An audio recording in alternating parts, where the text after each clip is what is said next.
Welcome to the Personal Pension Radio Podcast, where it's all about helping you complete your financial journey to retirement. Discover time-tested strategies and get unconventional insights into wealth building and retirement that actually work. Break away from the herd and go for the retirement you dream of. And now, here's your host, the income engineer, Kraig Strom. All right, back on Personal Pension Radio. This is Kraig Strom. Yes, I am the income engineer, broadcasting from the actually really cold Personal Pension Radio workshop here in Southern California.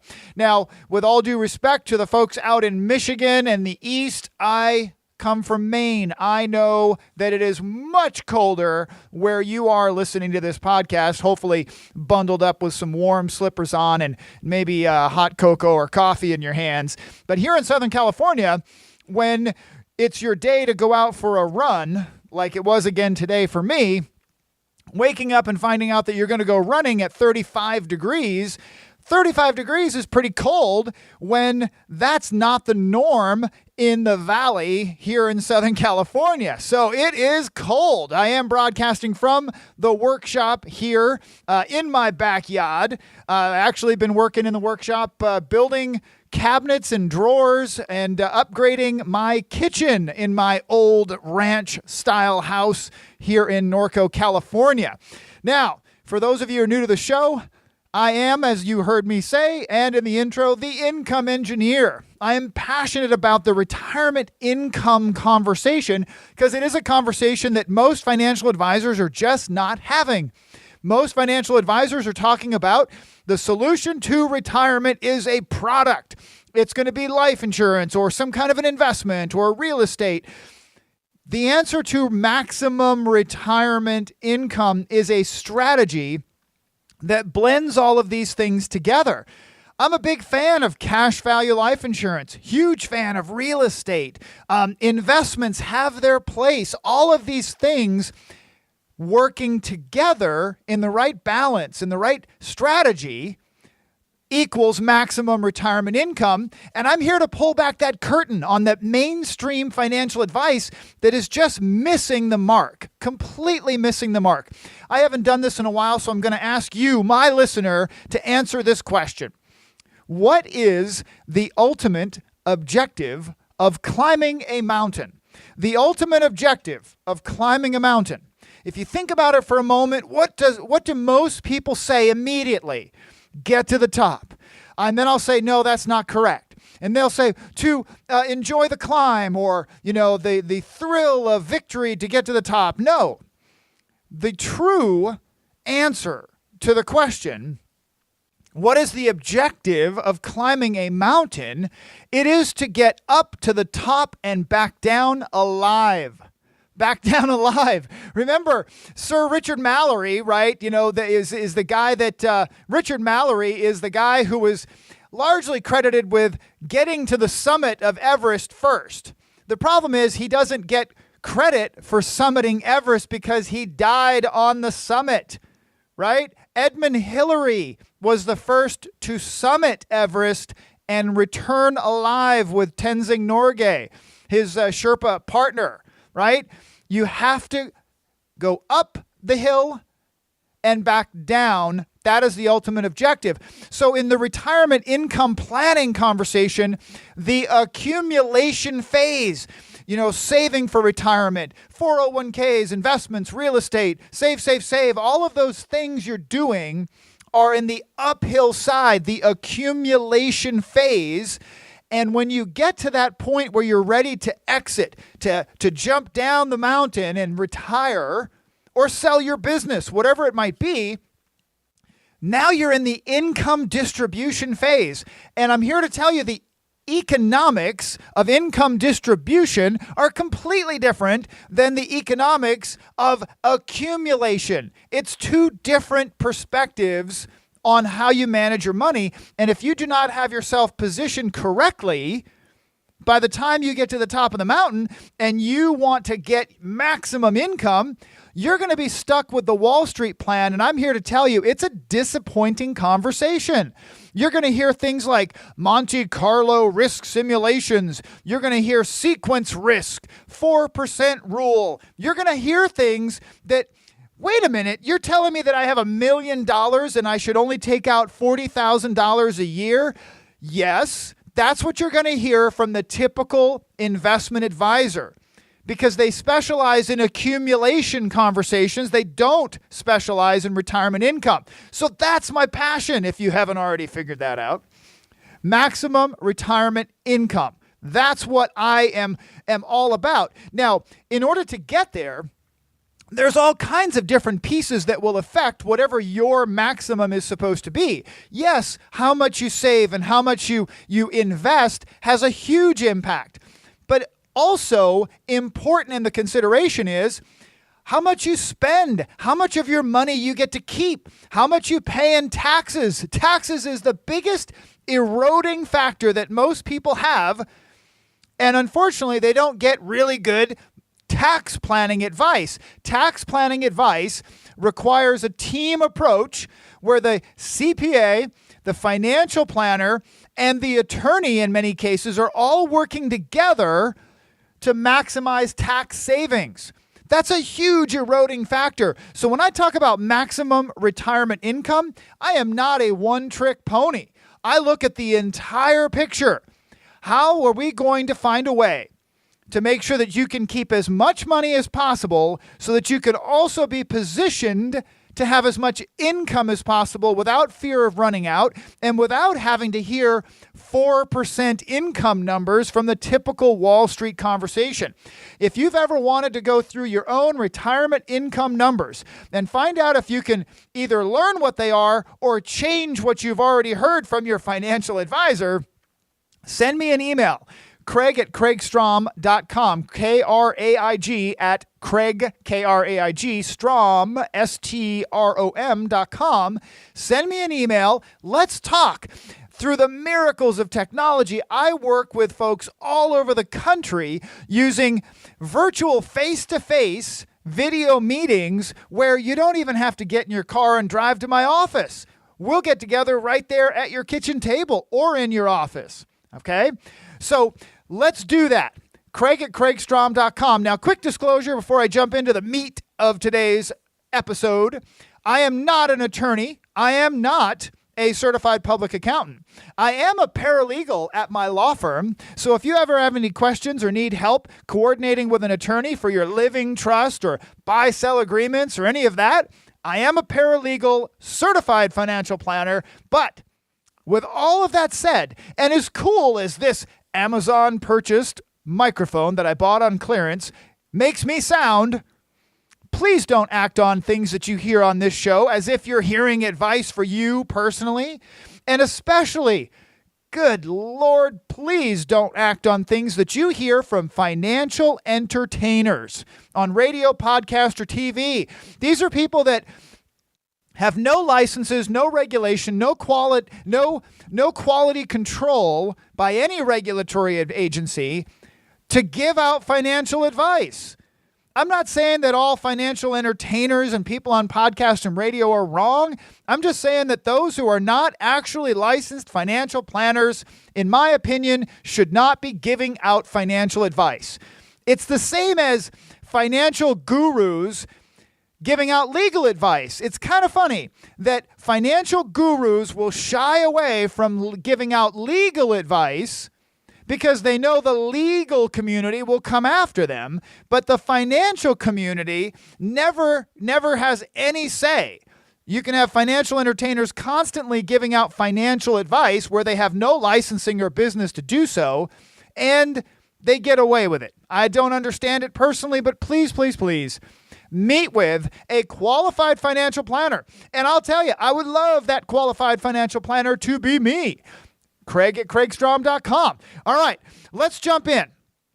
Now, remember I said earlier that maximum retirement income comes from all different things, all different sources, including how much of your money you get to keep, right? And one of the areas that I am big about not paying retail. Really being conscious about how much my wife and I spend. I am always on the quest for lifestyle deflation. I want to be able to live well and happy and comfortable, But there's no reason to just simply pay retail for everything. There's always a way nowadays to get a bargain on something. So I actually wanted an Apple Watch. I really wanted an Apple Watch. But the thrifty, never pay retail part of me could not stand the idea of paying almost $400 or $500 for a small iPhone on my wrist. Folks, I still have my iPhone 6, 2 or 3 generations ago, because the phone keeps working and I take care of it, and I refuse to pay for a new phone if I don't have to. I just can't stand it. And the idea of paying for an Apple Watch, which is basically a small iPhone on my wrist, I was just never going to do that. But then I remembered I was at a workshop recently, and I remembered that John Hancock Life Insurance has a program where I'm an agent. I actually represent John Hancock Life Insurance for some of my clients. They have a program called Vitality. And as part of the Vitality program, where you can get discounts for healthy living that lower the price of your life insurance, they also offer an Apple Watch, because the Apple Watch is a perfect way for the life insurance company to keep tabs on your health. So I signed up for a new policy because I needed to update some of my personal life insurance and life insurance for my daughter. So I looked into it, and it was a great opportunity to check out the Vitality program from John Hancock with the Apple Watch. So, sure enough, I got new life insurance. I didn't have to buy a big, gigantic policy. I think I only added on maybe $200,000 or $300,000 of term life insurance, and I got an Apple Watch.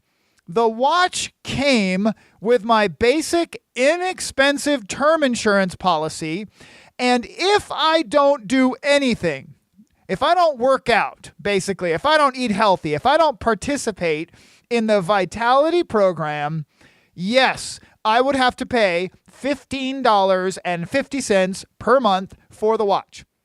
That would total $372 if I do nothing but just wear it around. Now, if I exercise and use the nutrition classes and the grocery discounts and the movie perks and the Amazon perks and all the benefits, the watch is free. If I actually just do the workouts and the routines that I normally do to stay healthy, the watch is free. They actually lower the price of the watch down to $0 if you meet all of the Vitality goals, and it's actually not hard to do. I've already earned in just a short period of time, $35 in gift cards. $35 in gift cards, okay, that came through the Vitality program just for entering my regular workouts, and I did some classes on healthy eating and just things that the Vitality program has built into it that were super easy to do. The watch, by the way, is totally cool. It has an EKG built into the watch. I can actually do an EKG and find out I'm okay. If I fall down in my workshop and bonk my head and knock myself unconscious, the watch has a fall detector and can actually alert authorities, or actually alert my my wife or whoever I have listed on the program. It's really cool.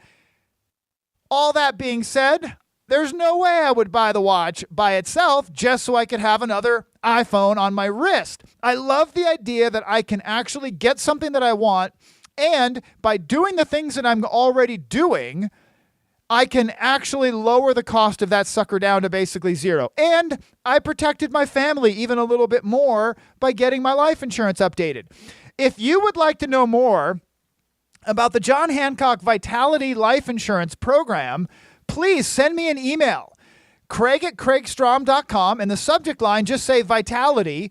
And like I said, I am an advisor, an agent with John Hancock Life Insurance. I can help you get your own Apple Watch. And if you work out and eat healthy, you can probably get it for free, just like I'm on track to do. Awesome. Remember, Kraig at kraigstrom.com and just say Vitality in the subject line, and I will help you look into the program and get you a quote and check it out. Let's get Apple Watches for everybody. All right, now, the Watch Your Step segment, okay? Watch Your Step. Last week, I had thanked a client, a listener, Tim, for inspiring this segment on credit card debt. Credit card debt. If you have credit card debt and you're still putting money in your 401k, stop. Stop doing that. Go back and listen to the last episode, please. I go into much more detail, but the bottom line is that don't put money in a 401k account when you're sitting on credit card debt. Knock that credit card down immediately and then get back to savings. The credit card is costing you way more than you're earning on your 401k. This week, I want to give you a nice reminder. Maybe for those of you who don't even know it or haven't heard it before, I really want you to stop paying too much for your car insurance. This is going to sound like one of those car insurance commercials on TV, right? So stop paying so much for your car insurance. Well, how do you do that? Raise your deductibles. Raise your deductibles. I can't tell you how many times I meet people, and I met some folks just recently that earn really good money. They earn a great living together, joint income together, and the deductibles on their car insurance were $100. What does a deductible really mean, folks? What it means is that $100 is the threshold that you have to pay before the insurance company kicks in to pay. So it's basically the minimum.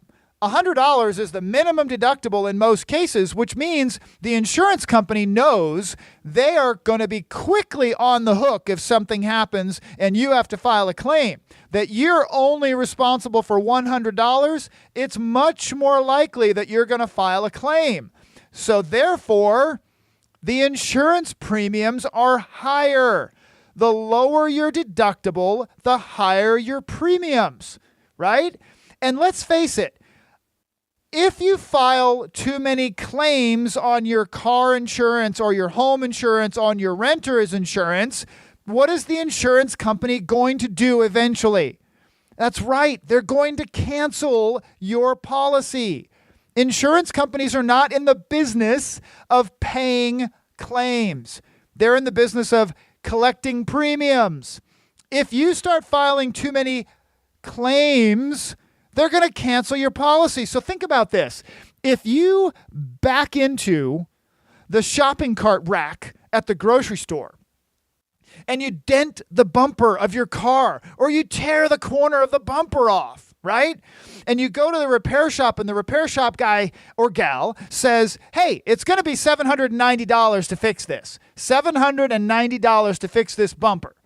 Are you really going to call your insurance company to fix a $790 bumper and file a claim?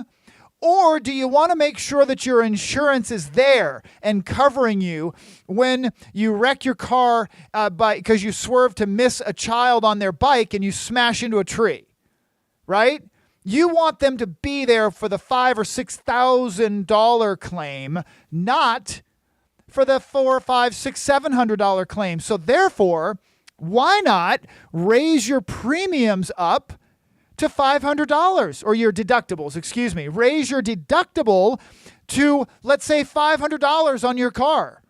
And when you raise your deductibles, your premiums go down. And guess what else you can do?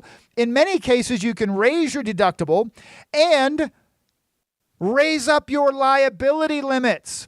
I meet so many people who have $300,000 limits on their car. Do you know that the insurance companies also offer $500,000 limits? Most people don't have it. Most people have $300,000 because that's the minimum that the leasing company required. Folks, go after the maximum protection you can get. $500,000 on cars is usually the maximum. When you think about insurance on your home, oh my gosh, are you really going to file a claim if it's less than $2,000? Think about it, folks.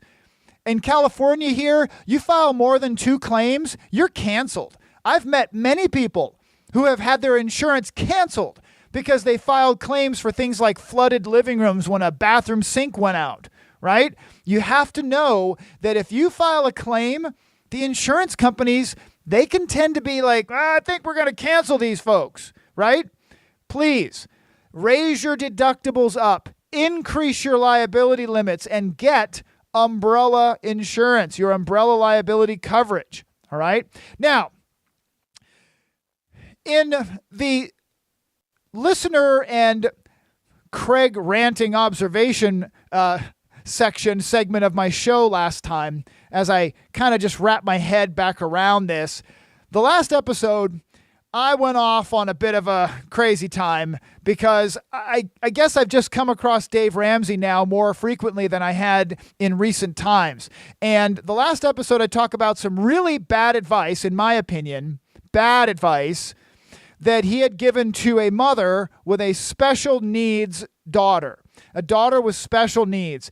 And if you haven't listened to that episode, and if you know anybody that, and I have friends right now that I'm helping them get some classic and exotic cars to a big event for some special needs kids here in town, and they're doing a big event with Tim Tebow and everything. It's going to be great.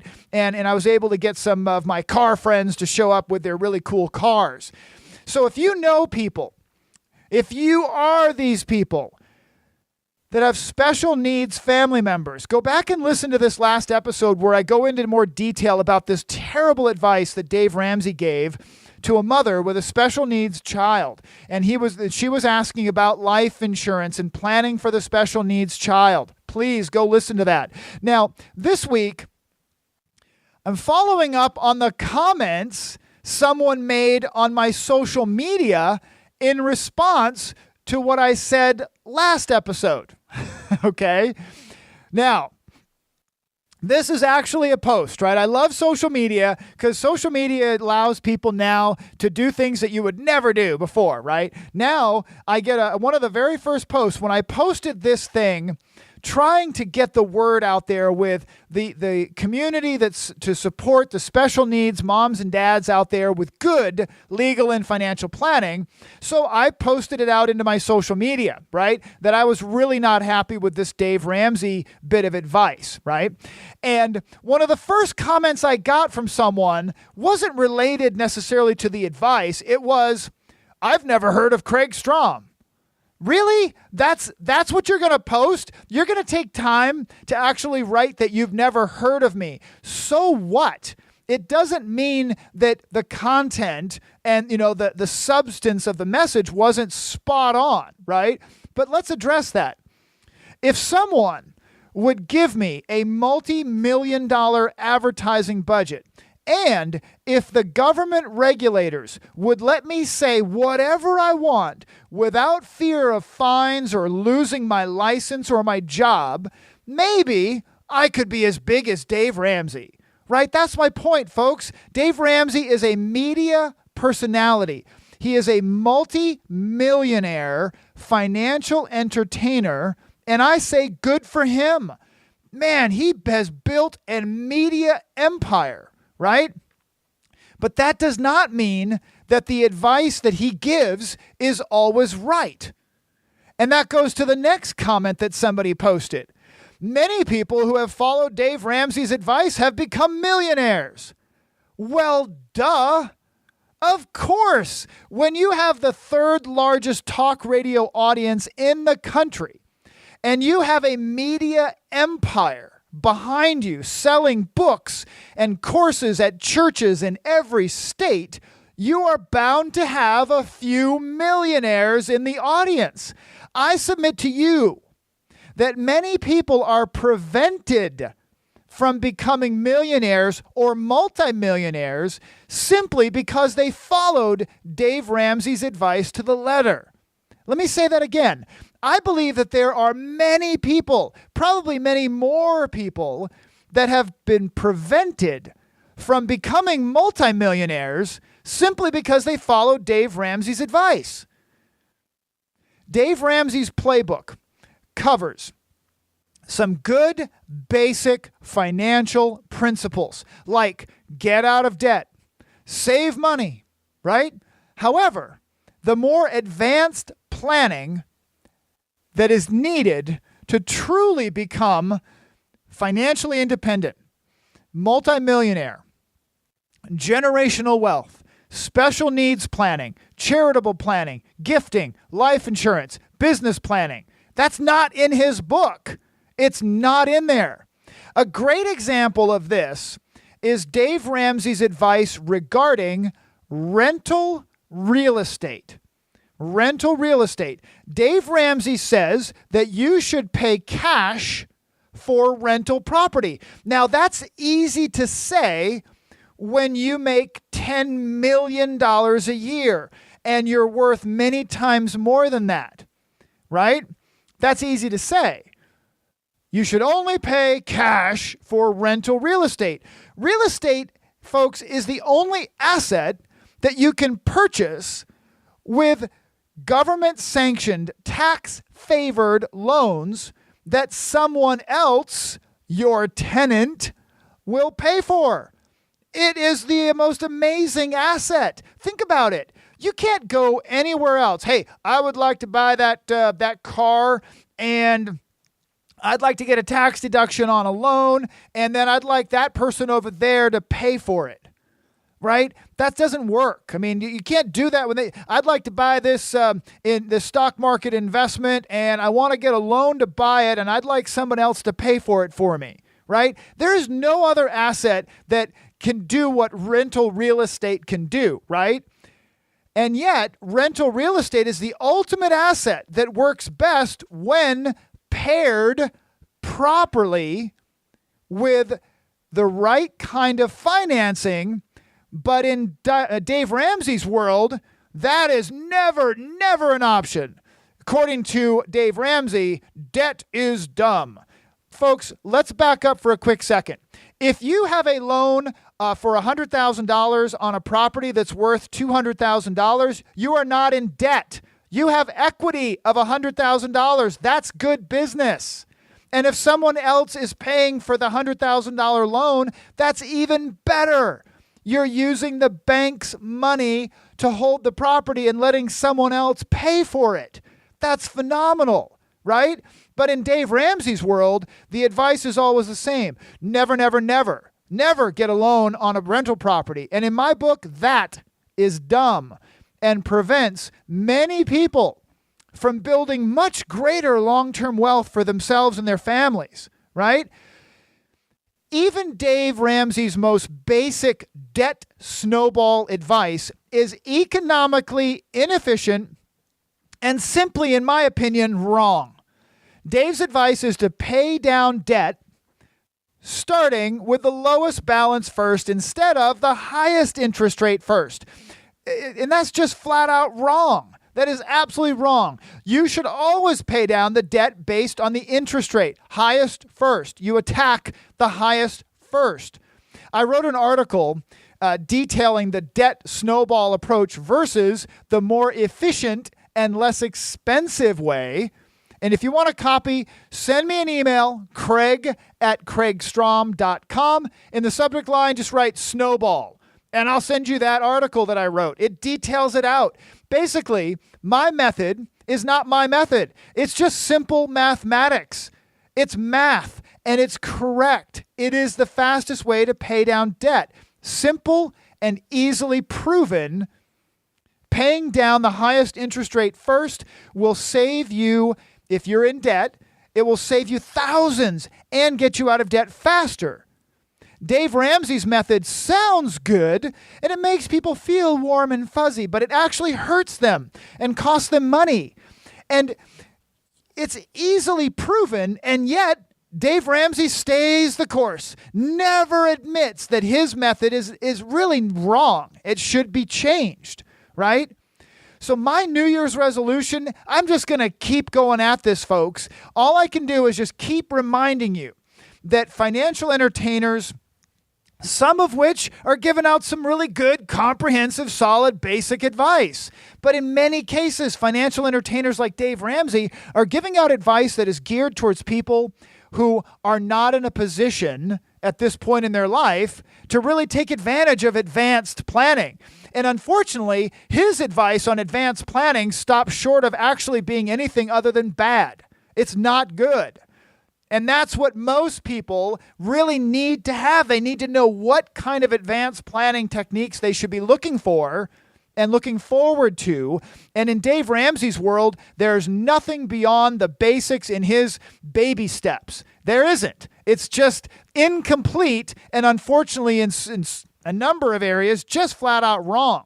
So I want to make sure that you are prepared, that you're prepared to step out of line with the rest of the cattle that's just heading into the barn. You have no idea what you're going towards. You don't know what you're headed for. You have no idea who's on the other side of the door because you haven't stepped out of that line, right? I really do believe, I have this conspiracy theory that somehow Dave Ramsey is actually on the payroll somewhere for Big Wall Street.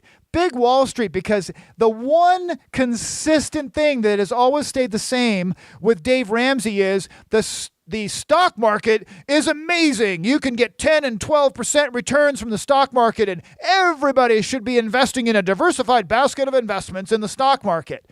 My goodness, that is insanity. His advice on investing sometimes is so incomplete, is so basic. Oh, just kills me. I just really think sometimes he is just a shill for Wall Street, right? Like in Men in Black, you've got the aliens, that operate the life-size body, but there's just a tiny little alien in the top, of the head running the whole unit. I just swear that like Wall Street is like operating the puppet that is Dave Ramsey sometimes, because he is absolutely a billboard constantly marketing Wall Street as his consistent go-to answer for so many things, and everything else. Oh, no, you can't do life insurance. That's horrible. Oh, no, you can't do that investment over there. That's horrible. Oh, no, that's horrible. But investments, those are awesome. That's the most awesome thing ever, right? All right, enough with the ranting. Please ask your own questions. Step back away from the hype of the financial entertainers like Dave Ramsey and really ask yourself, is that the right plan for you? And if you don't know the answer, which most people don't, it's time to meet with a financial planner. Whether it's me or someone like me, go find yourself a long-term veteran financial planner, certified financial planner, hopefully. And if you want that person to be me, I would love to chat with you. So many of you listeners, it's been great. We've gotten in touch and many of us work together now. It's so great. I love this platform. Please send me an email, craig@craigstrom.com. And thank you so much for listening. And I think we just barely passed out of January, but I'll still say Happy New Year and looking forward to a thriving 2019. Awesome. Talk to you again soon. Take care. Thank you for listening to the Personal Pension Radio podcast. We took notes for you, so if you missed any part of the show, you can find a full transcript of each episode at personalpensionradio.com. Be sure to download your free retirement income crisis report at personalpensionradio.com. While you're at it, we would appreciate some iTunes love. Please leave us a fantastic rating on iTunes by going to personalpensionradio.com/iTunes. Thanks again for listening. Now for the disclosure. Information presented is for educational purposes only and is not intended for solicitation, sale or purchase of any security or financial product. Be sure to first consult with a qualified financial advisor and your tax professional before implementing any strategy discussed here.